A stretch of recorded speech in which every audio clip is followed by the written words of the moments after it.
ഗണപതി ഭഗവാന്റെ നാമങ്ങൾ ആസ്പദമാക്കി ധാരാളം മന്ത്രങ്ങളുണ്ട്. ഓരോ നാമവും ഭഗവാന്റെ വ്യത്യസ്ത ഭാവങ്ങളും ഗുണങ്ങളും വ്യക്തമാക്കുന്നതാണ്. ഈ മന്ത്രങ്ങൾ ജപിക്കുന്നതിലൂടെ ഭഗവാന്റെ അനുഗ്രഹം നമ്മളെ തേടിയെത്തും.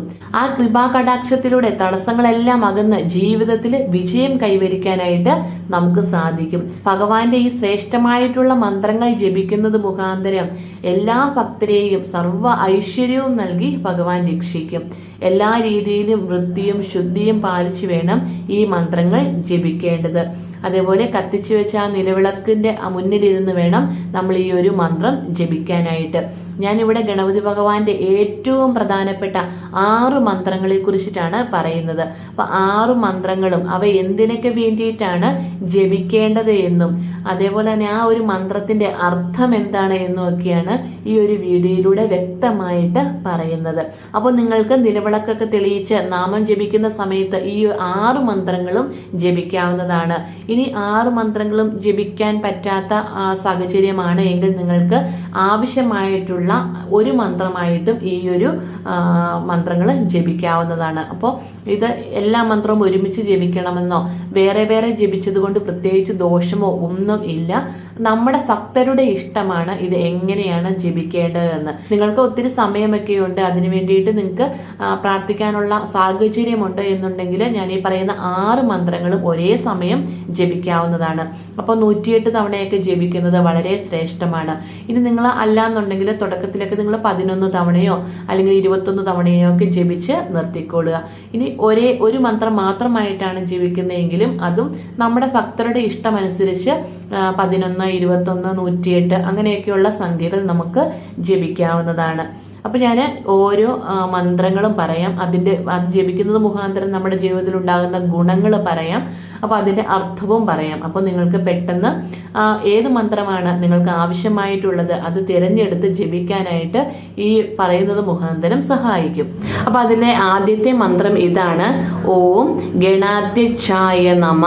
ഈ മന്ത്രത്തിന്റെ ഗുണം എന്ന് പറയുന്നത് നേത്ര ഗുണം വർദ്ധിപ്പിക്കാൻ വളരെ ശ്രേഷ്ഠമാണ് എന്നുള്ളതാണ്.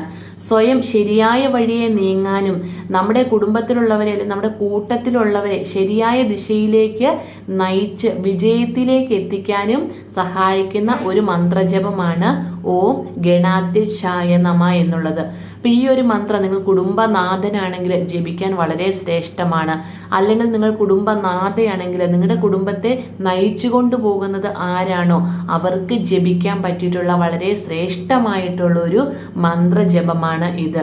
കാരണം നമ്മുടെ കുടുംബനാഥൻ അല്ലെങ്കിൽ കുടുംബനാഥ അവരാണ് നമ്മുടെ കുടുംബത്തെ നയിച്ചു കൊണ്ടുപോകുന്നത്, സർവ്വകാര്യങ്ങളും നടത്തുന്നത്. അവരെ കണ്ടാണ് നമ്മുടെ പിൻതലമുറക്കാര് നമ്മുടെ കുഞ്ഞു കുട്ടികളൊക്കെ വളരുന്നത്. അപ്പൊ അവര് റോൾ മോഡൽ ആയിരിക്കണം. അപ്പൊ അങ്ങനെയുള്ള ആ ഒരു നേത്രപാടവം നമ്മൾക്ക് ഉണ്ടാവാനായിട്ട് നമ്മളെ സഹായിക്കാനായിട്ട് ഗണപതി ഭഗവാന്റെ ഈ ഒരു മന്ത്രം ജപിക്കുന്നത് വളരെ ശ്രേഷ്ഠമാണ്. ഇനി രണ്ടാമതായിട്ടുള്ള മന്ത്രജപത്തെക്കുറിച്ച് പറയാം. അതിങ്ങനെയാണ്: ഓം ഗജാനനായ നമ. ഗജത്തിന്റെ ശിരസ്സുള്ള ഭഗവാനെ എന്നാണ് ഈ മന്ത്രത്തിന്റെ സാരം. ഒരു വലിയ പാഠമാണ് ഈ ഒരു മന്ത്രം പകർന്നു നൽകുന്നത്. അതിബലവാനായ ആനയുടെ ശിരസ് സ്വീകരിച്ചിട്ട് പോലും യാതൊരു അഹന്തയും ഇല്ലാതെ സ്വകർമ്മങ്ങളെല്ലാം ഭഗവാൻ അനുഷ്ഠിക്കുന്നു. പിന്നെ സാധാരണ മനുഷ്യർക്ക് എന്തിനാണ് ഇത്രമാത്രം അഹന്ത, അല്ലെ? ഈ ഒരു മന്ത്രം ജപിക്കുന്നത് മുഖാന്തരം നമ്മൾ വിനയമുള്ളവരായി തീരുന്നു. യാതൊരു പ്രയോജനവും ചെയ്യാത്ത അഹന്ത നമ്മളിൽ കടന്നുകൂടിയിട്ടുണ്ടെങ്കിൽ അത് എടുത്തു കളയാനായിട്ട് ഈ ഒരു മന്ത്രം ജപിക്കുന്നത് വളരെ ശ്രേഷ്ഠമായിട്ടുള്ളൊരു കാര്യമാണ്. നമുക്കറിയാം, ചില ആളുകൾക്കൊക്കെ നമുക്ക് സ്വയമേ അറിയാം നമ്മൾ ഭയങ്കര അഹങ്കാരം നമ്മുടെ മനസ്സിൽ കടന്നുകൂടും. നല്ല സാമ്പത്തികമൊക്കെ വന്നു ചേരുമ്പോൾ അല്ലെങ്കിൽ നമുക്ക് ധാരാളം പണം നമ്മുടെ കയ്യിൽ വന്നു വരുമ്പോൾ അല്ലെങ്കിൽ നമ്മളെ ഉന്നത വിജയം നേടുമ്പോഴൊക്കെ നമ്മൾ അറിയാതെ തന്നെ നമ്മുടെ മനസ്സിൽ അഹങ്കാരം എന്ന് പറയുന്ന ആ ഒരു പദം വന്നു ചേരാറുണ്ട്. അപ്പൊ അങ്ങനെ അഹങ്കാരം വന്ന് ചേരുന്നത് മുഖാന്തരം പല നഷ്ടങ്ങളും നമ്മുടെ ജീവിതത്തിൽ സംഭവിക്കാറുണ്ട്. അപ്പൊ അങ്ങനെ എന്തെങ്കിലും നിങ്ങൾക്ക് തോന്നുന്നുണ്ട് എങ്കിൽ, ഞാനൊരു അഹങ്കാരിയായി മാറുന്നു എന്ന് സ്വയം നിങ്ങൾക്ക് തോന്നുന്നുണ്ടെങ്കിൽ തീർച്ചയായിട്ടും ഈ ഒരു മന്ത്രം ജപിക്കാവുന്നതാണ്. നമുക്ക് ഏറ്റവും വിനയമായിട്ടുള്ള രീതിയിൽ നമ്മുടെ ജീവിതം നല്ല ശ്രേഷ്ഠതയിലേക്ക് കൊണ്ടുവരാൻ സഹായിക്കുന്ന ഒരു മന്ത്രമാണിത്. ഇനി മൂന്നാമത്തെ മന്ത്രം പറയാം: ഓം വിഘ്നനാശായ നമ. വിഘ്നം എന്നാൽ തടസ്സം, നാശം, നശിപ്പിക്കുന്നത്. തൻ്റെ ഭക്തർ നേരിടുന്ന എല്ലാ തടസ്സങ്ങളും തട്ടിയകറ്റി അവരുടെ ജീവിതം സുഗമമാക്കുന്നതിന് ഗണേശ ഭഗവാനോട് പ്രാർത്ഥിക്കേണ്ട മന്ത്രമാണ് ഞാൻ ഈ പറഞ്ഞത്. ഈ മന്ത്രം ജപിക്കുന്നതിലൂടെ നമ്മുടെ കർമ്മമേഖലകളിലുള്ള എല്ലാ തടസ്സങ്ങളെയും മാറ്റാനായിട്ട് അത് സഹായിക്കും. ജോലിയിലും പഠനങ്ങളിലും ഒക്കെ നമുക്ക് എന്തെങ്കിലും തടസ്സങ്ങളൊക്കെ നേരിട്ടിട്ടുണ്ടെങ്കിൽ ഈ ഒരു മന്ത്രം ജപിക്കുന്നത് മുഖാന്തരം അങ്ങനെയുള്ള തടസ്സങ്ങളെ എല്ലാം നമുക്ക് മറികടക്കാനായിട്ട് സാധിക്കും. അപ്പോൾ പഠിത്തത്തിലൊക്കെ ഇപ്പോൾ ഈ പരീക്ഷാ സമയങ്ങളിലൊക്കെ നമുക്ക് പഠിക്കാനുള്ള ആ ഒരു ബുദ്ധിമുട്ടുകളൊക്കെ തോന്നുകയാണ് എങ്കിൽ, അല്ലെങ്കിൽ നമുക്ക് നല്ല രീതിയിൽ മനസ്സിൽ ആ ഓർമ്മശക്തിയൊന്നും നിലനിൽക്കുന്നില്ല എങ്കിൽ തീർച്ചയായിട്ടും നിങ്ങൾക്ക് ഗണപതി ഭഗവാന്റെ ഈ ഒരു മന്ത്രം കുട്ടികൾക്ക് പറഞ്ഞു കൊടുക്കാവുന്നതാണ്. ആ ഗണപതി ഭഗവാന്റെ ഈ മന്ത്രം ജപിക്കുകയാണെങ്കിൽ വളരെ ശ്രേഷ്ഠതയുള്ളതാണ്. അപ്പോൾ അവർക്ക് വിദ്യാ തടസ്സമൊക്കെ മാറി കിട്ടാനായിട്ട് അത് സഹായിക്കുന്ന ഒരു മന്ത്രമാണ്. അതുപോലെ തന്നെ നിങ്ങൾക്ക് ജോലിയിൽ എന്തെങ്കിലും ബുദ്ധിമുട്ടുകൾ നേരിട്ടിട്ടുണ്ടെങ്കിൽ, അല്ലെങ്കിൽ നല്ല ജോലിയൊന്നും നിങ്ങളെ തേടി വന്നിട്ടില്ലെങ്കിലൊക്കെ ഈ ഒരു മന്ത്രം ജപിക്കുകയാണെങ്കിൽ അതിനൊക്കെ പരിഹാരം നേടാനായിട്ട് സാധിക്കും. ഇനി 4ാമത്തെ മന്ത്രത്തെക്കുറിച്ച് പറയാം. ഓം ലംബോദരായ നമ. ഉയർന്ന ഉദരം ഉള്ളവൻ എന്നാണ് ഈ മന്ത്രത്തിന്റെ അർത്ഥം. ഗണപതി ഭഗവാന്റെ ആഹാരപ്രേമവും ഉയർന്ന കുപ്പയും പ്രസിദ്ധമാണല്ലേ. നമ്മൾ ഗണപതി ഭഗവാന്റെ മനസ്സിൽ ചിന്തിക്കുമ്പോഴത്തേക്കും ആദ്യം വരുന്നത് ആ ഒരു മോദകം പിടിച്ച കൈകളും അതുപോലെ ആ ഒരു വലിയ വയറും ഒക്കെയാണ്. അപ്പം ഈ മന്ത്രജപം ജീവിതത്തിലെ രസങ്ങൾ ആസ്വദിക്കാൻ നമ്മളെ അനുഗ്രഹിക്കും. ആഹാരത്തോട് വിരക്തിയുള്ള ആളുകളൊക്കെ ഈ മന്ത്രം ജപിക്കുകയാണെങ്കിൽ അതിനോട് ആ ഒരു പ്രതിപത്തി വർദ്ധിക്കാനായിട്ട് സഹായിക്കും. അപ്പോൾ ആഹാരത്തിന് വിരക്തി എന്ന് ഞാൻ ഉദ്ദേശിച്ചത് ചില ആളുകൾക്കൊക്കെ ഭക്ഷണത്തിനോട് തീരെ ഇഷ്ടമില്ലായ്മ വരും, വിശപ്പില്ലായ്മ വരും. അത് ചിലപ്പോൾ മനസ്സിലെ ബുദ്ധിമുട്ട് കൊണ്ടൊക്കെ ആയിരിക്കും. ചിലപ്പോൾ ഇപ്പോൾ പ്രായമുള്ള ആളുകളൊക്കെ ആണെങ്കിലും അവർക്ക് പല കാര്യങ്ങളൊക്കെ ചിന്തിച്ച് അല്ലെങ്കിൽ മനസ്സിൽ എന്തെങ്കിലും പേടിയൊക്കെ തട്ടിയിട്ടുണ്ടെങ്കിൽ പിന്നെ ആ ആഹാരത്തിനോടൊന്നും ഇഷ്ടമില്ലാതെ വരിക, വിശപ്പ്, സമയത്തിന് ഭക്ഷണം കഴിക്കണം എന്നുള്ള ചിന്തയില്ലാതെ വരിക. അപ്പം അങ്ങനെയുള്ള ബുദ്ധിമുട്ടുകളൊക്കെ നിങ്ങൾക്ക് നേരിട്ടിട്ടുണ്ടെങ്കിൽ നിങ്ങൾക്ക് ഈ ഒരു മന്ത്രം ജപിക്കാവുന്നതാണ്. ഗണപതി ഭഗവാനോടുള്ള ആ ഭക്ഷണത്തോടുള്ള ഇഷ്ടം നമ്മൾ അറിഞ്ഞു വെച്ചുകൊണ്ട് തന്നെ ഭഗവാനോട് നമ്മുടെ ആ ഒരു വിശപ്പും ഉണ്ടാക്കി തരാനായിട്ട് ഭഗവാനോട് പ്രാർത്ഥിക്കാവുന്നതാണ്. ആഹാരം എന്ന് പറയുന്നത് നമ്മുടെ ജീവിതത്തിന് അത്രയും പ്രധാനപ്പെട്ട കാര്യമാണ്. നമുക്ക് ജീവിതത്തിൽ ഏതെങ്കിലും സമയത്തൊക്കെ ആഹാരം കുറഞ്ഞു പോയിട്ടുണ്ടെങ്കിൽ, നമ്മുടെ ജീവിത രീതിയിൽ എന്തെങ്കിലും പ്രശ്നങ്ങളൊക്കെ വന്നു ചേർന്നിട്ടുണ്ടെങ്കിൽ തീർച്ചയായിട്ടും നമുക്ക് അത് ശരീരത്തെ സാരമായിട്ട് തന്നെ ബാധിക്കുന്ന ഒരു കാര്യമാണ്. പ്രത്യേകിച്ചും ഒരു കാലഘട്ടമൊക്കെ കഴിയുമ്പോൾ, ഒരു പ്രായമൊക്കെ കഴിഞ്ഞു കഴിയുമ്പോൾ നമുക്ക് ആഹാരത്തിൽ ബുദ്ധിമുട്ടുകൾ വന്നു കഴിഞ്ഞു കഴിഞ്ഞാൽ അത് നമ്മുടെ ആരോഗ്യത്തെ സാരമായിട്ട് തന്നെ ബാധിക്കും. അതുകൊണ്ട് ഭക്ഷണം കഴിക്കാൻ ഇഷ്ടമില്ലാത്ത ആളുകളൊക്കെ ഈ ഗണപതി ഭഗവാന്റെ മന്ത്രം ജപിച്ചോളൂ. നിങ്ങൾക്ക് നല്ല രീതിയിൽ ഭക്ഷണം കഴിക്കാനും നിങ്ങളുടെ ആരോഗ്യം നല്ല രീതിയിൽ വർദ്ധിപ്പിക്കാനും ഇത് സഹായിക്കും. ഇനി അടുത്ത 5ാമത്തെ മന്ത്രത്തെക്കുറിച്ച് പറയാം. ഓം സുമുഖായ നമ. പ്രസാദാത്മകമായ വദനമുള്ളവനെ എന്നാണ് ഈ മന്ത്രത്തിന്റെ അർത്ഥം. ആനയുടെ ശിരസ്സാണ് തലയിൽ ഏറ്റിയിരിക്കുന്നതെങ്കിലും വിനയവും ശാന്തതയുമാണ് ഗണേശ ഭഗവാന്റെ മുഖപ്രസാദം എന്ന് പറയുന്നത്. നമ്മുടെ കുറവുകൾ ഒരിക്കലും നമ്മുടെ കർമ്മശേഷിക്ക് തടസ്സമാകില്ല എന്ന് ഈ ഒരു മന്ത്രജപം നമ്മളെ പഠിപ്പിക്കുന്നു.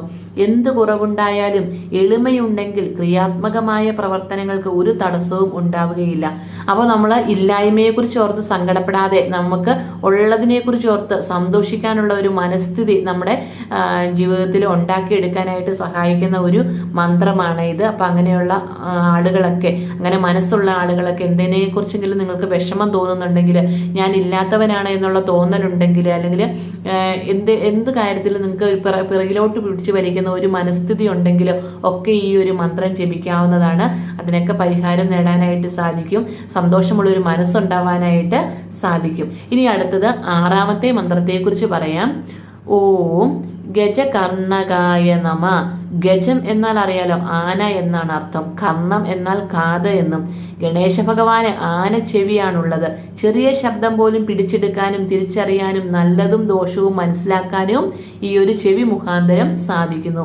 ഈ മന്ത്രജപം തിരിച്ചറിവുകൾക്ക് നമ്മെ സഹായിക്കും. എല്ലാം ശ്രദ്ധിക്കാനും ജാഗ്രതയോടെ കഴിയാനും കേൾവി ശക്തി വർദ്ധിപ്പിക്കാനും ഒക്കെ ഈ ഒരു മന്ത്രജപം ജപിക്കുന്നത് വളരെ നല്ലതാണ്. നമുക്കറിയാം, ശ്രദ്ധ എന്ന് പറയുന്നത് നമുക്ക് ജീവിതത്തിൽ ആവശ്യമുള്ള ഒരു കാര്യമാണ്. ജോലിയിലാണെങ്കിലും പഠനത്തിലാണെങ്കിലും മറ്റ് എന്ത് കർമ്മം ചെയ്യുമ്പോഴാണെങ്കിലും നമുക്ക് അവിടെ നല്ല ശ്രദ്ധ ആവശ്യമാണ്. ശ്രദ്ധക്കുറവുകൾ മുഖാന്തരം നമുക്ക് ധാരാളം പിഴവുകൾ സംഭവിക്കുന്നുണ്ട്. അപ്പോൾ നമുക്ക് നല്ല ജാഗ്രത ഉണ്ടാവാൻ വേണ്ടിയിട്ട്, നല്ല കൂർമ്മ ബുദ്ധി ഉണ്ടാവാനായിട്ട്, ശ്രദ്ധയുണ്ടാവാനായിട്ടും ഒക്കെ നമുക്ക് ഈ ഒരു മന്ത്രജപം നിത്യേന ജപിക്കുന്നത് വളരെ ശ്രേഷ്ഠമാണ്. അപ്പോൾ ഈ ഒരു മന്ത്രം എല്ലാവർക്കും ജപിക്കാവുന്നതാണ്. കാരണം ഞാൻ ഈ പറഞ്ഞ ഈ കാര്യങ്ങളെല്ലാം എല്ലാ ആളുകൾക്കും എല്ലാ സമയങ്ങളിലും വേണ്ടതാണ്. അടുക്കളയിൽ ജോലി ചെയ്യുന്ന ആളുകൾക്ക് വരെ വളരെ ശ്രദ്ധ വേണ്ട ഒരു കാര്യമാണ്. ചിലപ്പോഴൊക്കെ നമ്മുടെ മനസ്സ് അസ്വസ്ഥമാകുന്ന സമയത്ത് നമ്മുടെ കൈയൊക്കെ ചെറുതായിട്ട് പൊള്ളും, അങ്ങനെയുള്ള ബുദ്ധിമുട്ടുകളൊക്കെ സാധാരണ സ്ത്രീകൾക്കൊക്കെ വന്നു ചേരുന്നതാണ്. അപ്പോൾ എല്ലാ ആളുകളും ഈ ഒരു മന്ത്രം ജപിക്കണം എന്ന് തന്നെയാണ് ഞാൻ പറയുന്നത്. അപ്പോൾ ഈ ഒരു 6 മന്ത്രവും ജപിക്കാൻ പറ്റുന്നവര് 6 മന്ത്രവും ജപിക്കുക. കാരണം നമുക്ക് ഈ എല്ലാ കാര്യങ്ങളും നമ്മുടെ ജീവിതത്തിൽ വേണ്ടതാണ്. അപ്പോൾ അതറിഞ്ഞു തന്നെ എല്ലാവരും ജപിക്കുക.